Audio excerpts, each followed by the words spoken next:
नमस्कार दोस्तों, प्रदीप श्रीवास्तव बोल रहा हूँ। Welcome to my channel. देखिए, इलेक्शन का माहौल चल रहा है। कोई ना कोई गवर्नमेंट जून में फॉर्म हो जाएगी। जून 4 को रिजल्ट्स निकलने वाले हैं। और मेरे जहन में ये बात चल रही थी कि अगर मोदी 3.0 होता है तो कौन से ऐसे सेक्टर्स हैं जो बूम होंगे और वहाँ पे इन्वेस्टमेंट की अपॉर्चुनिटीज़ होंगे। तो ये मेरे दिमाग में था, इसीलिए मैंने इस पर एक स्टडी की है और ये स्टडी मैं आपसे शेयर करना चाहता हूँ। मेरे हिसाब से करीब 7 से 10 अपॉर्चुनिटीज़ हैं जहाँ पे हमें फोकस रखना चाहिए। ये बड़ा इंटरेस्टिंग है, इसको प्लीज़ ज़रूर अंत तक देखिएगा और अकॉर्डिंगली आप अपना डिसीजन लीजिएगा।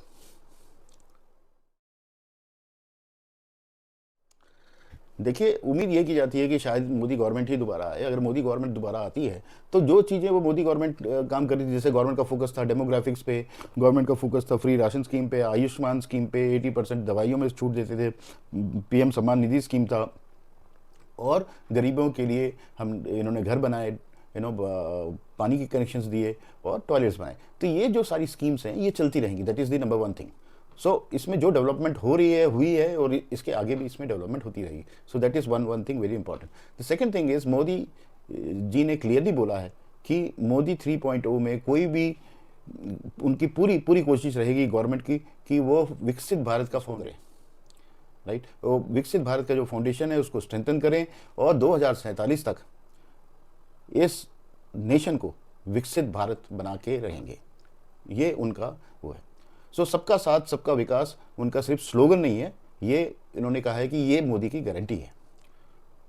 राइट गाइस, देखिए देखिए दोस्तों, सबसे पहली चीज़ तो है public sector undertakings. Modi ji ने एक अपनी स्पीच में उन्होंने बोला है कि ये जो PSUs हैं they are performing better than what they were and they are now in a healthy condition. दो एग्जाम्पल जो मेंशन किए गए वो किया गया Hindustan Aeronautics Limited, LIC of India, और उनका फोकस कंटिन्यूड रहेगा अगर मोदी 3.0 होता है PSUs के ऊपर। थोड़ी सी स्टैटिस्टिक्स मैं आपको बता देता हूँ कि the number of PSUs in the country has increased to from 234 in 2014 to 254, and most of them are offering record returns to investors. Right, आप देख सकते हैं काफ़ी लोगों की इंटरेस्ट जो है PSU स्टॉक्स के बारे में और PSU कंपनीज के बारे में बढ़ता जा रहा है और विश्वास बढ़ता जा रहा है, जो कि पहले एकदम ही ख़त्म हो गया था। राइट, जो PSU इंडेक्स है वो उसने 2-fold राइज देखा है in the previous year. So PSU index का 2-fold राइज आपका देखोगे अगर प्रीवियस ईयर में। और अगर पिछले लास्ट के 10 सालों का देखें तो PSU's net profit has increased from 1.25 lakh crores in 2004 to 2.550 lakhs in 2014. Right, adding that their net value has increased from 9.5 lakh crores to 17 lakh crores. So you can clearly see कि PSUs में काफ़ी ज़्यादा strength आ गई है, growth opportunities आ गई हैं और PSU पे अभी फोकस और रहेगा। तो इसको PSU को स्टडी करना ना भूलें। दूसरा ऑब्वियस वो है कि इंफ्रास्ट्रक्चर डेवलपमेंट काफ़ी हुई है पिछले 10 सालों में और ये कंटिन्यूड रहेगा। सो इंफ्रास्ट्रक्चर पे जो फोकस है गवर्नमेंट का कंटिन्यूड रहेगा और सारे स्टेट गवर्नमेंट्स को भी यूनियन गवर्नमेंट सपोर्ट करेगी जिससे कि इंफ्रास्ट्रक्चर में कोई कमी ना हो।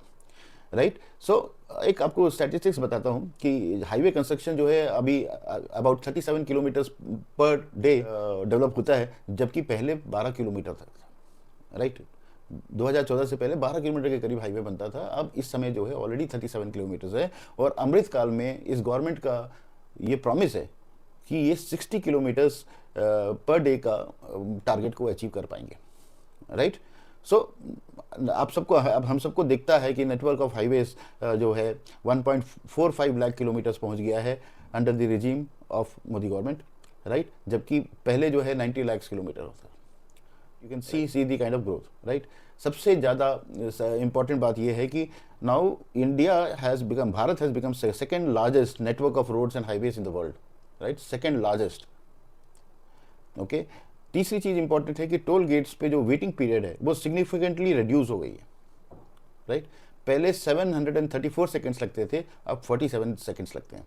हाई स्पीड कॉरिडोर्स जो हैं वह सिर्फ 350 किलोमीटर होते थे और अब गवर्नमेंट के जो हाई स्पीड कॉरिडोर्स हैं वो 9 टाइम्स बढ़ गए हैं, जो कि अब 3100 किलोमीटर्स हो गए हैं। राइट, गवर्नमेंट का स्पेशल फोकस रहा है जम्मू कश्मीर और नॉर्थ ईस्टर्न स्टेट्स, मणिपुर वगैरह, जहाँ पे इंफ्रास्ट्रक्चर की डेवलपमेंट हो रही है और ये कंटिन्यूड रहेगी। राइट, रेलवेज़ की बात करें तो इंडिया का रेलवेज़ जो है काफ़ी ज़्यादा इम्प्रूवमेंट हुई है।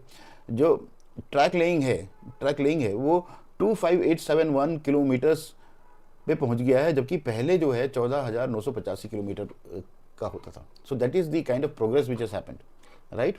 और आपको जैसे पता है नए नए ट्रेन इंट्रोड्यूस हुए हैं, वंदे भारत हो गया और बाकी सारे बुलेट ट्रेन हो गए, 23 high speed Vande Bharat train हो गई। सो अभी भी एक रिसेंट स्पीच में the prime minister has said कि इस पे कंटिन्यूड फोकस रहेगा और ये जो ट्रेन्स हैं और भी ज़्यादा डेवलप होंगी, right. So overall if you see, ये पूरा इंफ्रास्ट्रक्चर स्पेस जो है एक फोकस में रहेगा और इसमें अपॉर्चुनिटीज़ आती रहेंगी। देखिए, तीसरा इंपॉर्टेंट सेक्टर है मेडिकल सेक्टर। मेडिकल सेक्टर में मेडिकल इंफ्रास्ट्रक्चर काफ़ी बढ़ गया है पिछले 10 सालों में, राइट। और जो फोकस है गवर्नमेंट का वो क्लियरली मेडिकल सेक्टर पे है, और medical sector is going to be in the coming years a good opportunity if anyone is interested, right. Ayushman Bharat शुरू हुआ, जिसमें काफ़ी सारे हेल्थ केयर इनिशिएटिव्स लिए गए, क्या कहते हैं, मोदी गवर्नमेंट से। डिजिटल हेल्थ मिशन गवर्नमेंट ने शुरू किया, जिसमें उन्होंने नेशनल डिजिटल हेल्थ मिशन करके एक स्कीम लॉन्च की, जो अगस्त 2020 में की थी, जहाँ पे आप डिजिटल हेल्थ इकोसिस्टम के लिए बारे में बात किया गया। इंफ्रास्ट्रक्चर डेवलपमेंट हुए, गवर्नमेंट ने काफ़ी सारे इंफ्रास्ट्रक्चर डेवलप किए हैं, right from colleges, health care facilities और hospital beds, right. So, in fact, India जो है has established 302 new medical colleges in the past 9 years. 302 नए मेडिकल कॉलेज बने हैं पिछले 9 साल में, राइट, जो कि बाकी कंट्रीज को आउटपेस कर गए, राइट। एंड आज की डेट में मेडिकल स्कूल्स में 78% की ग्रोथ इंडिया ने विटनेस की, राइट। इसके बाद ये भूलना गलत रहेगा कि कोविड-19 में जो इंडिया ने कमाल किया, और इंडियन गवर्नमेंट ने उस पैंडेमिक को कम्बैट करने के लिए सारा हॉस्पिटल सेटअप किया, सारा इंफ्रास्ट्रक्चर सेटअप किया और टेस्टिंग फैसिलिटीज़ बनाए। सो और उससे ऊपर की बात है कि अपना वैक्सीन ही प्रोड्यूस कर दिया कोविड-19 के लिए। सो ये सारी चीज़ों का कहने का मतलब ये है कि the medical infrastructure will continue to be the focus area of the government and there will be good opportunities, right. चौथी इंपॉर्टेंट सेक्टर वो है रिन्यूएबल एनर्जी, जहाँ पे गवर्नमेंट का पूरा फोकस है। और जो हमारे प्राइम मिनिस्टर हैं, उन्होंने एक टारगेट लिया है कि 500 गीगावाट्स के रिन्यूएबल एनर्जी कैपेसिटी होगी 2030 तक। उन्होंने कई बार बोला है कि जो है हर घर में पाइप्ड वाटर रहेगा, इलेक्ट्रिसिटी बिल्स जो हैं वो कोशिश ये करेंगे कि ज़ीरो हो जाए, और ये सब तब सोलर पावर से होगा। तो सोलर पावर, विंड एनर्जी, ये सब फोकस में रहेंगे और इसीलिए इस पर ध्यान देना जरूरी है। So renewable energy is one sector which is going to boom in the coming years. ये जो पांचवा इंपॉर्टेंट सेक्टर है जहाँ पे हम काफ़ी सारा डेवलपमेंट देख सकते हैं, और अब हमने पिछले 10 सालों में देखा भी है, वो है स्टार्टअप्स। सो स्टार्टअप्स पे जो मोदी गवर्नमेंट का फोकस रहा है वो कंटिन्यूड रहेगा। और ये जान के, ये स्टैटिस्टिक्स में थोड़ा बताता हूँ समझाने के लिए, कि 31 दिसंबर 2023 तक as per the official estimates 1,17,254 startups DPIIT ने रिकॉग्नाइज किए, right. DPIIT, department of promotional of industry and internal trade, ये गवर्नमेंट की डिपार्टमेंट है जो स्टार्टअप्स को रजिस्टर करती है, रिकॉग्नाइज करती है, राइट। सो ये सबसे बड़ी चीज़ है, और उसमें से 110 यूनिकॉर्न्स हैं। 110 यूनिकॉर्न होना कोई मजाक बात नहीं है। सो स्टार्टअप्स पे हमने अभी रिसेंटली ये भी देखना शुरू कर दिया कि कई सारे स्टार्टअप्स काफ़ी अच्छा करने लगे हैं, और इनफैक्ट स्टॉक मार्केट में भी कई स्टार्टअप्स में प्रॉमिसिंग डेवलपमेंट हो रही है। So startups will always remain in focus and we should not be ignoring this. देखिए, the sixth sector which is very very important is the semiconductors and electronics. See, the government has already said that semiconductors पे बहुत ज़्यादा focus रहेगा, और semiconductors India में ही बनेंगी। Semiconductors जो हैं पूरे वर्ल्ड को डोमिनेट करेंगी। सो जो टास्क है गवर्नमेंट के पास, वो ये सिर्फ सेमीकंडक्टर्स बनाना नहीं है, बल्कि वो चाहते हैं मेड इन इंडिया सेमीकंडक्टर्स जो हैं एक ऐसी सिचुएशन आएगी कि ये डोमिनेट करेगा पूरे वर्ल्ड को, जिसकी वजह से इंडिया सेल्फ रिलायंट होगा और एक काफ़ी बड़ा रोल प्ले करेगा मॉडर्नाइजेशन पे। सो सेमीकंडक्टर को इग्नोर करना ठीक नहीं रहेगा। सेमीकंडक्टर की जो भी कंपनियां स्टार्ट हो रही हैं, उन पे ध्यान देना एक वाजिब सी बात है। So the seventh sector which will remain in the governments focus will be green hydrogen and ethanol blended fuel. इस पे ऑलरेडी काम चल रहा है, और आपको कहीं ना कहीं ये सुनाई पड़ता होगा कि ग्रीन हाइड्रोजन और एथेनॉल ब्लेंडेड फ्यूल पे गवर्नमेंट जो है फोकस्ड है और इस पे काम चल रही है। इससे क्या होगा, the scheme will also seek to support any other innovative use of hydrogen for reducing carbon emissions in the transport sector, right? Such as blending methanol, ethanol based on green hydrogen and other synthetic fuels derived from green hydrogen in automobile fuels. So इस पे एक focus चल रहा है और इसकी वजह से ट्रांसपोर्टेशन सेक्टर में काफ़ी ज़्यादा हेल्प मिलेगी और जो रिफ्यूलिंग फैसिलिटीज़ हैं उसका भी पूरा ध्यान रखा जाएगा, डिस्ट्रीब्यूशन इंफ्रास्ट्रक्चर का ध्यान रखा जाएगा। तो ये एक सेक्टर जो है ये भी काफ़ी ज़्यादा फोकस में रहेगा और इसमें हमें ग्रोथ नज़र आएगी। देखिए एक चीज़ और जो बहुत इंपॉर्टेंट है, जो ऑलरेडी हम सबको नज़र आता है, वो है digital India, right? India's digital economy पे गवर्नमेंट का फोकस है और ये डिजिटल सर्विसेज जो है इंडिया को एक प्रोग्रेस की तरफ ले जाएंगी।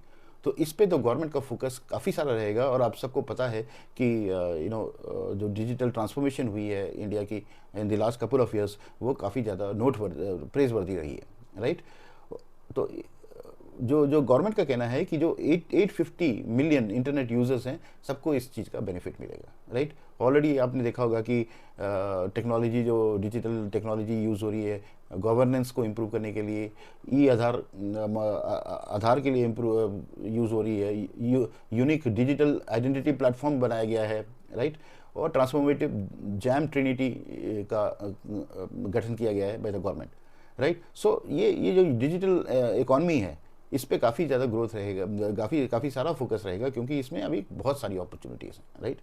और इनफैक्ट काफ़ी सारी कंट्रीज़ जो हैं इंडिया को इस डिजिटल ट्रांसफॉर्मेशन के लिए उन्होंने काफ़ी सारा प्रेज़ किया है, राइट? सो ये एक सेक्टर है जो कंटिन्यूड फोकस में रहेगा। टेक्नोलॉजी और डिजिटल इकोनॉमी जो है उसमें ग्रोथ काफ़ी सारा दिख सकता है, राइट?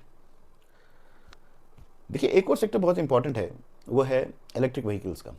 इलेक्ट्रिक व्हीकल्स पे ऑलरेडी काम चल रहा है, काफ़ी सारी इलेक्ट्रिक व्हीकल्स आने लगे हैं, हाइब्रिड व्हीकल्स आने लगी हैं। सो ऑटोमोटिव स्पेस में there will be a lot of focus on the electric vehicles and you will see a lot of growth opportunities there. So electric vehicles को के ऊपर ध्यान रखना बहुत ज़रूरी है। काफ़ी सारी कंपनीज, इनफैक्ट मेरे ख्याल से most of the Indian companies are trying to work on electric vehicles.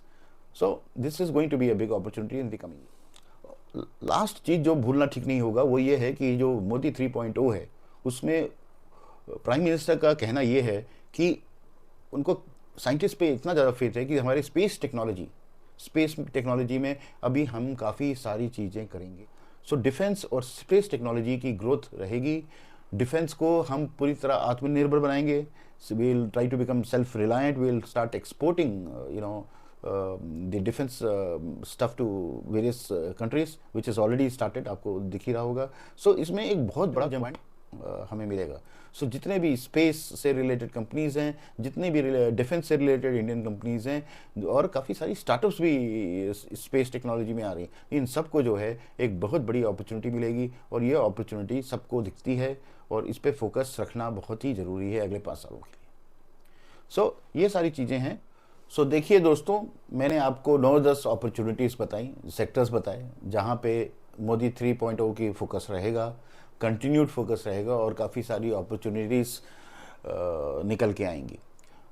मेरा सिर्फ ये गुजारिश है कि आप इन सेक्टर्स पे ध्यान रखिए, इन सेक्टर्स के बारे में स्टडी करिए, इन सारे सेक्टर्स में ये देखिए कि कौन सी कंपनीज जो हैं ऑलरेडी ये हैं और कौन सी कंपनीज आ रही हैं और इनके बारे में उनकी ग्रोथ पैटर्न को स्टडी करिए। ये एक बहुत बड़ी अपॉर्चुनिटी है, बहुत इंटरेस्टिंग सब्जेक्ट है, इसको नहीं कीजिएगा। आई एम श्योर आपको ये वीडियो पसंद आया होगा। Please do like and subscribe. नमस्कार।